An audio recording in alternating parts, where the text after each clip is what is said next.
The man who arranged Simon Ekpa arrest in Finland don finally speak out. No be small thing, my people. No be only me go hear wetin this man talk for here. As you dey watch the video, make you dey share am. Him say wetin they find now all the whole commanders wey dey for Biafra Liberation Army, their head, especially Gentle. He say na dem Gentle na they find bomber to bomber now. My people, we don read. I go play the voice note for you. May you watch from beginning to end and share the video. No forget say still dey for Pump Info News. Here what they bring up when news as they happen. Stay tuned. Aman udo that's money on isi na waja oge jinke wecho. Iso ọzọ na we aja oge jinke wecho.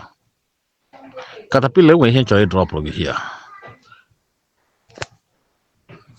Iflen makeup anyị na-achọ ya achọsi ike nya na Gentle Yahoo. Na Chikodre ka a na-akpọ success. With the others, we look at voice note man nye ha. We look voice note man ya. Na munga we be kodi kesi na. You got to go. Na mme ni isi ha, na mme ji isi ha we me foundation my house. Foundation gate in my house. Okwe fi isi ha na abo. Yes, I spoke with onye onyendu. We are that na mme ji isi nda we me foundation my ha ga provide ndị ni ha gburu na ikpola. Aro ndị Izog, Ihube, Okigwe. Ndị niile ha kidnapụrụ ha ga-provide her alive not in death. Mma agwa Gentle na mụnwa because agba m nkịta apụtabe m since na enwe ihe menji wepụta n'ija ana otu ampụta n'ija na I'm not going back. Ha ka na-agba anụ m na ha na ebe ọ na ha nọ ha na-akpọ m aha ebe ọ na ha nọ. Yes, ọ mụọ na-achụ ha. Let me make it clear to you. Ọ mụọ na-achụ ha. Enweghị ihe ga-eme n'ụwa ka m gara enwude ha. Ha ka hụ ngwa ekele ọmụ. Ha kakwana ndị nke ejide ejide. But for the fact na ha nechala anya ọ bụrụ na onye na-egbu ndị baị eme ihe ọjọọ eme kidnapping. Enweta m voice note o sendere our brother wo Ikenga Oruagụ because na Ikenga na-agwa ha nke wee eziokwu. Ama m na ha hetiri kpọ ya asị. Enwe voice note m nụrụ ọ kpọchara m aha o sendere Ikenga Oruagụ. You got to go. So ha na-aba na-akpọ ya so iyi ịma ha mụtara ikonoko. Ọ mụnwa wee be kodi ke ihe bata Nigeria kpọrọ ndị ọcha from Finland wee bata Nigeria nwe onye mụ na mbata jeme investigation na ndị Izog se ma ụmụ Chedi se ma ụmụ ọgụ adị mma nke mkpọrọ Gentle Yahoo na phone si release ọga were voice note nye ha si release ọgụ adị mma ha kidnapụrụ si release kwe Chedi na ndị niile ha kidnapụrụ na ma achọghị nọ na-egburu mmadụ achọ m iji ntị anụ ya na ma achọghị iji ntị anụ ya na enwere onye egburu because you can be killing your own people without knowing that you were brought over to be killing your own people. Mgbọrọ ndị ọcha wee bata I will make investigation jewe ma ọsụ ihite ụkwa bata ma ikpọọla ma Ihube ma arọ ndị Izog ma kawa nna atọ ma all the whole places ha gburu ndị mmadụ will all the whole evidence wee chịkọla evidence a ịma ndị ọcha nwere ka ha si eme ihe anyị na-achị back to Finland elu hand ya over to Finland authority before we made the 3 people arrest. Those 3 people guys were arrested. Has na hana ewete Simon ekpe ego na ha ma ndị na afọ ihe na ajọ ụnawo ka ife akpalị ụnawo Western Union Hasimba owu no flood owu no ndị Nigerian government Southeastern leaders na sponsor Simon Ekpa a na-use ụmụaka wee na-egbusisi ndị be ka ha mee encounter ESN and IPOB ha aghọta ihe eji ha arụ but they believe na Gentle aghọtakwa ihe eji arụ. Ya ka akpọtazi Simon Ekpa mgbe e mere Simon Ekpa arrest agwara ya bịa okwuchi ihe okwu ericha ọma na aka ji ejide na ọma Simon ga-anọ 60 years imprisonment. He is not coming out. Ha mara ama na ọ committed criminality. Ọmụnwa ihe dere ihe na Twitter. They say, why are you killing my people in Enugu State? You murdered my people. Why did you kill 11 people in Enugu? Also, no, he did not order them to kill 11 people. That he ordered them to kill 7 people and they went and killed 11 people. George said, then he said you a content creator. Who are you to order for the killing of your own people when you say that you are fighting for Biafra? We are on this planet Earth. A freedom fighter is killing his own people. Obewakwa. I said, if froze your account and no go na Finland this is it. Otu an say so Simon come mesi we so. Agwa Gentle onye ebe ka Simon Ekpa wasị na nchọ ijuti ajụjụ n'ọnụ. Njọ onye ebe ka nna dị ka no wokuo. Mmeme ihe. Mma gwa na mbosa mu dike na baka amụrụ ibi ihe dị chewo ahụ onye na-aza. Okay, from that Christ Okereke.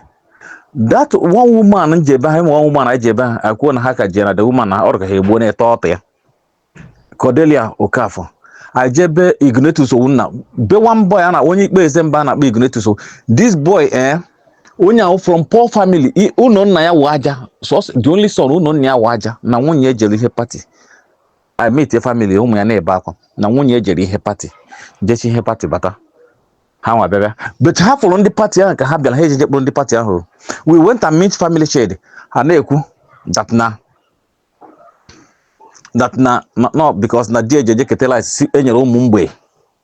Ndocha man has to bata. We say what? Rice? So Simon cannot provide rice to the people he is fighting for their freedom. But they went and kidnapped your son because of rice. No. The whole evidence was present before the Simon Ebelima.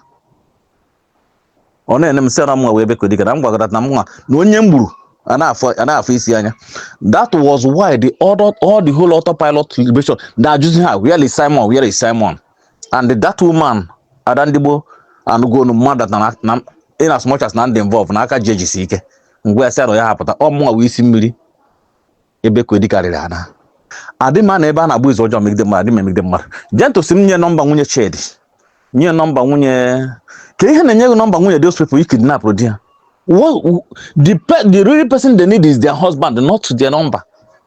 Oh muhachol papa. Go out and Jamaica, you went ahead and murdered one young guy. Careful, I just behind Dimoko. Okay, about that guy. A place called Dimoko in Alon Dizog. Okay, about that guy. Kosiso. You and your criminal guy, you murdered them. You come out and say he is a terrorist, he is a saboteur. The evidence, I just Simon Ekpa, this guy is here, one of your criminal gang. Look at where he was placing you. Everything was there. Gentle Yahoo, one of the killer, where he was praising him that Noga, this is Nigeria government Nigeria blocks now. All the whole means had you sent go to the Islamic Bank. But all the go later. And they also have for since 2022. Had you committed their criminality. I just Simon Ekpa, are you a soldier? Or no, he's a content creator. What is the badge? Like Finland badge, soldier badge. You know the badge? Doing in the uniform you wear. You can wear combat, but you don't put badge. That one is 15 years imprisonment. It's called treason.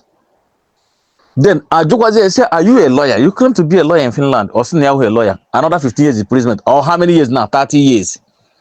Then Abakuezoku terrorism. You got to go? All the whole evidence age.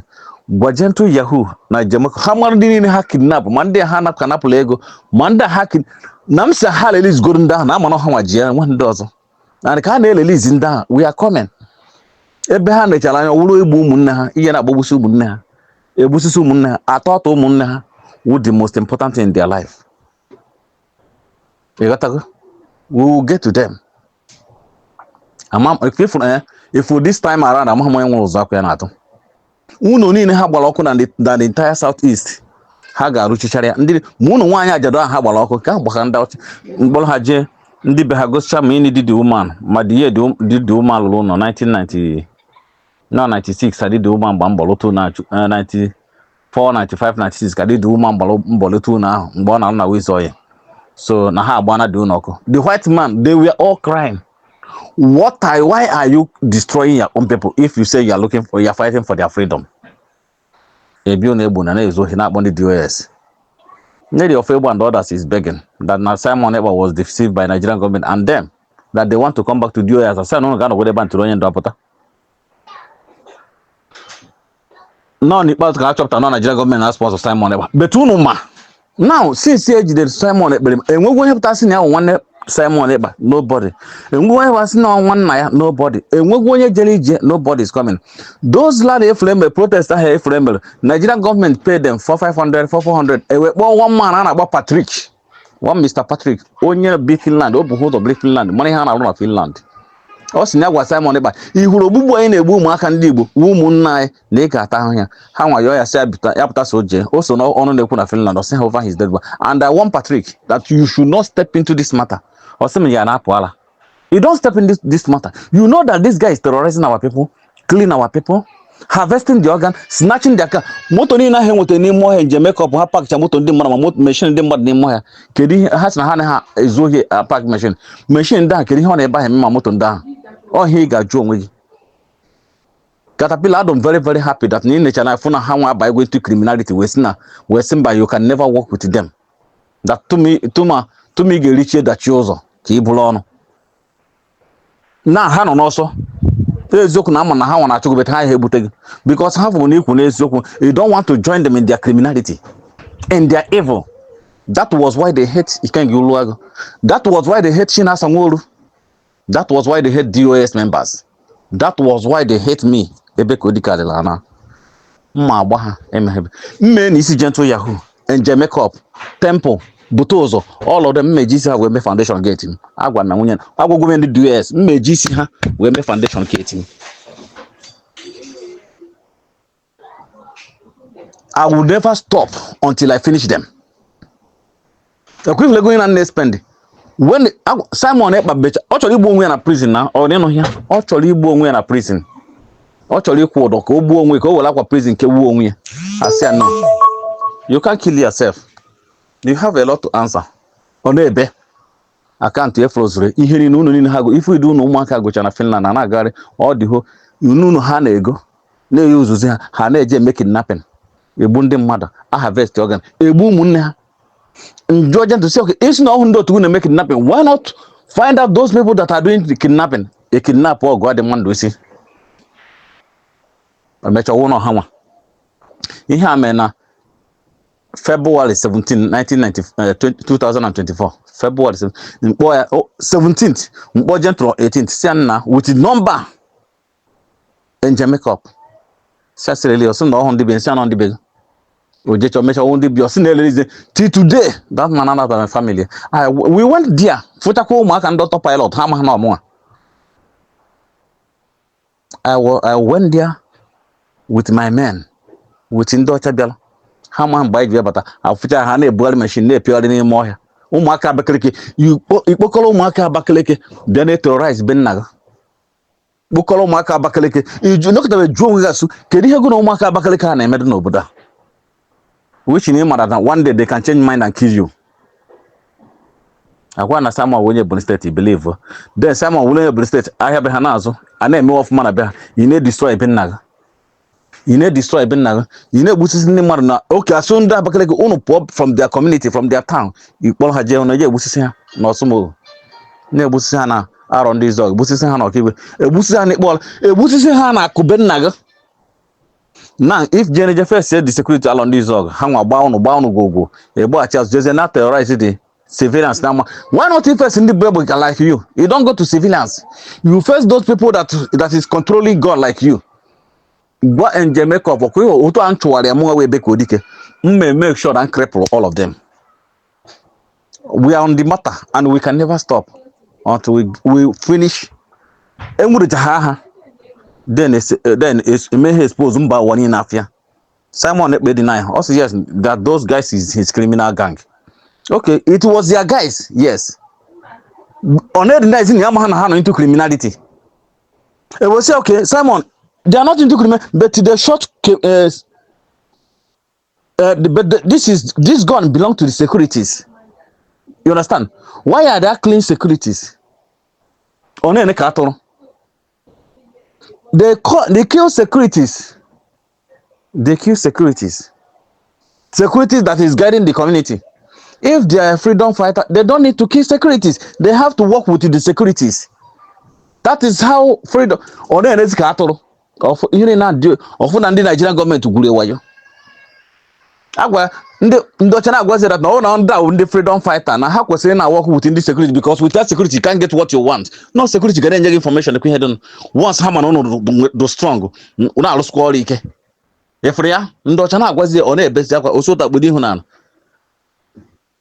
He will spend 60 years in imprisonment. Even Amon or no the mother he's less of Oyaka had ja fight her Ndo to any and when they put Zoku Simon Ekpa money among in hand Kutozoku a bagana. Send the fund again with go through kidnapping. You got to go onye ama ebe mmiri bido nwe nwe ha ga ma ebe ebuzi. Amam that gentle ogwa mse ebe ko na ya chọka eme peace na ya dala hola yes. Sometimes ka o ji owuru mmadụ echiche mmụọ mmadụ abata n'ime. O mara yes na ya close rụba na ozi ha na-eme ka ọ na-eme. But ndị ahụ igburu ka ezi ihe chọka eme ụmụnne ha. Ndị ahụ igburu ụmụaka ha ka ihe chọka eme ya. Ndị ahụ igburu papa ha, mama ha, ụmụ ha. Na-eke okike ọ na-eke n'ụlọ. Ebe onye Hausa man so fight ndị Fulani ka ha na-abịa si that na the most useless set of terrorists here from this planet Earth is BLA autopilot liberation terrorists that is killing their own people. Onye Hausa na-ekwe. Neither of you people to join hand and chase Fulani terrorists away from your land with ESN. You now join hand to be killing your own people sponsored by Nigerian government. 66 Northerners is sponsoring Simon Ekpa. You understand? 66 Northerners is sponsoring Simon Ekpa. Maka onye ama ha akọwara ya, anyị nwere eme investigation, anyị na-agba enwe na-eri enwe. Ihe ha ji akpọ ike ngelu aga na-agba enwe ebe ha na-ebu ya. Ma chefuo na Simon Ekpa so n'aka kidnap Nnamdi Kanu. The reason why the royal Ejimaka ji ekwu orize kweri wuru. Simon Ekpa committed to him.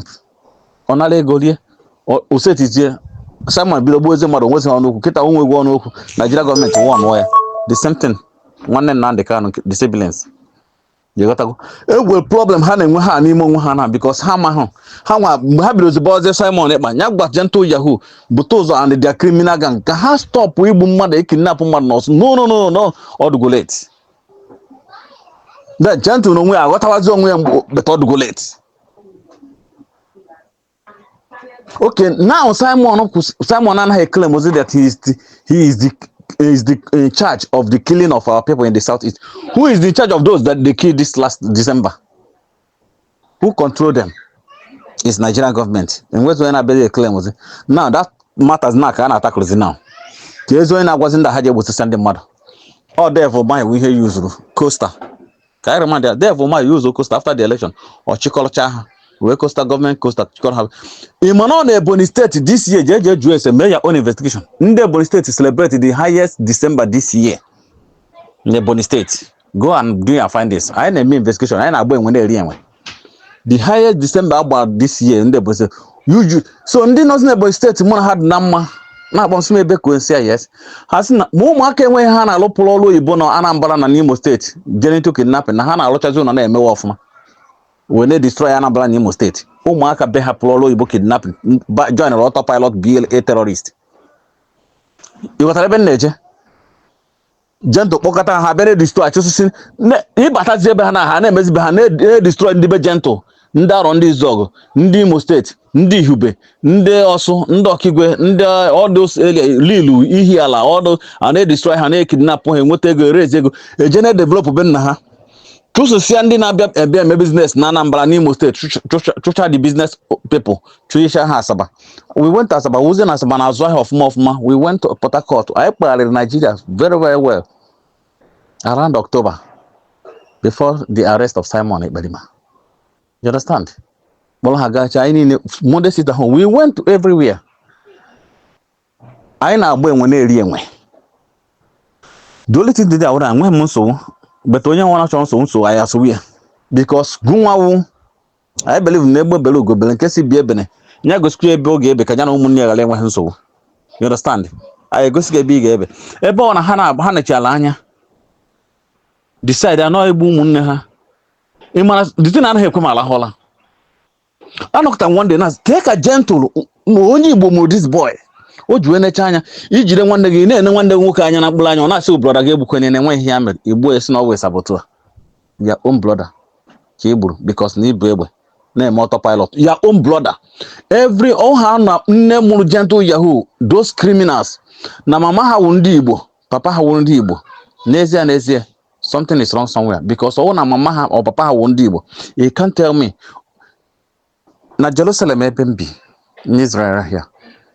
Imano na bụ ka ihe mee Moses ji gbapụ ọsọ from Egypt na ọfụ ụmụnne ndị Israel na-abụ ka ha na-anụ ọgụ ụmụnne ya na-abụ ka ha na-anụ ọgụ ọsụ na amakwa ihe n'ọnụ ọgụ onye Israel wụ na onye Egypt na-anụ ọgụ na-enyere gị aka gbuo onye Igbo betu na abụọ na-ezuzu ezu na-anụ ọgụ very very stupid nke ọzọ sị ọ ka igbu anyị ka isi egbu onye Egypt mbọsị ọkwa ya nwa ebe okwu nwanne ya nke ọzọ sị makwa ihe You don't kill your brother, you don't fight, but you guys are brothers. Ihe nje otokwu ebe now, ndị bụ na ndị eme kidnapping, bụ ndị bụ ndị Hamas to Israel. Ihe a na-akpọ ya self defense. Ndị Israel were saying, kidnap mmadụ 200, wound mmadụ 1000 something. 1400 ka a na-achọ ọchọ, but ndị nwete. Ndị Israel si no, n'idi ihe doto adịghị. A na-ajụ Netanyahu, ka ezi he can protect us. Or say don't worry, after the war, more than 50,000 something Palestinian. Hamas. More than 50,000 of them. And now you're happy because so nda he was only one do happy. At least only one at least because of at least now go event destroy here have billions of naira and about 50,000 of them are one. As now Hamas international Netanyahu now international ICC this and that and when he born hanage because no cho. So for gentle Yahweh use all his criminal gang, Bennett terrorize a bundy by. And the Martin and the kind of create ESN. If you want to fight ESN, go inside the bush. They're in the bush. That you cannot fight them in the town. That we have house in the town. Now again, maybe see him when over and they buy not town and they buy not 20 pounds Kenya they buy. So Nigeria government they nine who that on honor. Or one how much 20 ESN Jenny Moya, which gentle was one of them. Then now they win in the war. In Hana we are Gorilla war. How a bruiser Gorilla war, huh? Nda Goluzia but inside the town. You have political experience, political move. Nigeria government go busy Simon Ekpa. Only when BDF for Hana control, one devil mahi ke retired soldier. I know we Biafran Defense Force. We devil mahi is create IPOB from IPOB, ESM from ESN to encounter them due to gentle guns who nda guns who have a very useless idiot nature. Then how does a gentle how the police are babu say the body police they back to war. Uche ha was an able one and haga badge back bone on the mandoko. Can we destroy a bono? Can say destroy northern Nigeria? Hana found her. Eota, you never now can me peganya. If you have but have destroy a buy to and the Fulani way, they destroy the northern Nigeria. How I been able to buy. Now you the Simon Ekpa. If going to have now. If you go to know Nigerian government not sponsor her, and what's when you're busy, I buy a claim no young abuser. A good account Simon it was in the next 150 years nearly Chabaham Yamoma. Now today, 1 naira June. Egoni now Nigerian government Pomporia, Makendi have with a kidnapping up Pomporia, Finland government are questioning that money. Simon Bakwa Comas. And in the team was in Nigeria. All the whole bloggers in a Agwa Bromunda na akwụrụ ha ụgwọ na na-akwụ all those bloggers ụgwọ on Chenase today. Ada na-eri ukwu ego na-eri ego ndị autopilot. Bịa na kwukwe ma ndị otie na kwuo na akwụrụ ha ụgwọ. Ha nche na confess were ka ha si eme kidnapping. Ka ha si enyi ndị nna ndị mmadụ na ndụ the worst ụlọ ụmụnne ha. Jesus Christ. Asị m alụ jekwe. Ha ga-ekpochikwa ihe ọjọọ niile ha mere.